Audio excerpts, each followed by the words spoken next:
If you're a property manager, I want to try to help you kind of understand some things from the contractor's perspective when you're dealing with different types of trade vendors.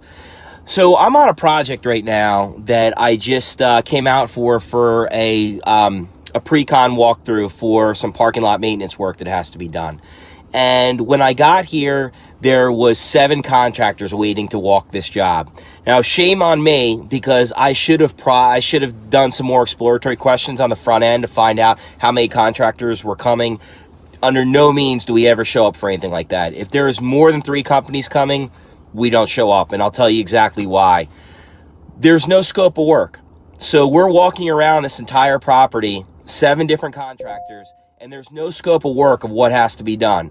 So there's concrete work and there's asphalt. There's sidewalks, there's ADA issues, there's life safety issues, there's tripping hazards, and you have 7 different contractors coming out that have 7 different points of view. Now, a seasoned contractor seeing this is going to walk away right away.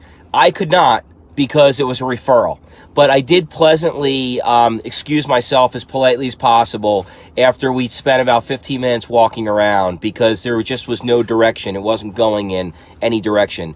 You know, there was a lot of questions, and usually what happens in this situation is when all the contractors turn in their proposals, the ones that are racing for the bottom, that are trying to be the low bidder, they're going to turn in a bare bid, you know, just a bare bones bid for this project in here. And we just don't do that. I mean, we are very, very thorough on how we vet the customers that we work for. But in this instance here, this is where a company like us really stands above everybody else. So I've already looked at this job. I went through with my iPad, and I've gone through and I've identified probably 60 locations that need work in here. Things that I can guarantee you the other contractors probably didn't even see, nor are they going to bring to their attention. So here's what happens when you're a property manager. So you're going to have all these contractors put numbers in on this job. You're going to present it to your client. Now, we're going to be way out of the ballpark, okay? You're going to take my proposal and say, these guys are out of their mind. They're way out of the ball. I don't even know where they're coming up with this number from. They're going to most likely take the lowest bidder. They're going to come in, they're going to do the work. Now, only half the work that has to be done has gotten done on the job.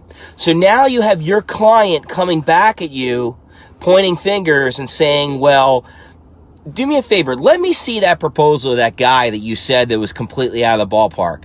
And then they look at this proposal and they go through and they see a 24-page site evaluation with itemizations of what has to be done, pictures, exact measurements, and they're going to say, this was the guy that we should have chosen. We should not have taken the low bid, because now we've got this, you know, substandard job that we have to deal with.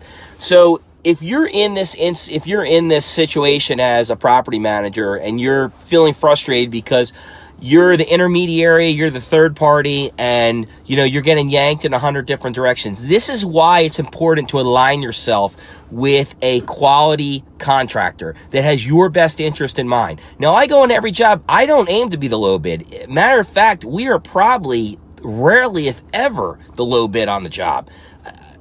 We have customers constantly telling us, you were 10, 15, 20% higher than everybody else, but this is why we went with you. Reason X, Y, Z, and this is why they go through.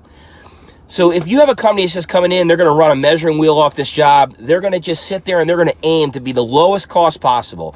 When you're done, they're doing you a disservice because they're making your property management company look inadequate.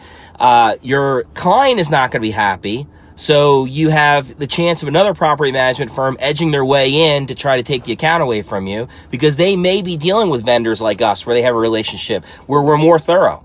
And, you know, when they come in, their business development people come in and ask, well, what are your pain points with your current property management? Well, it's funny you ask.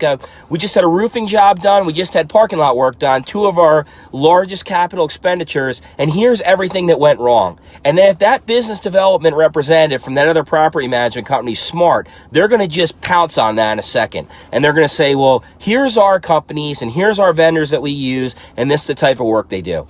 So again, I'm not trying to put anybody down.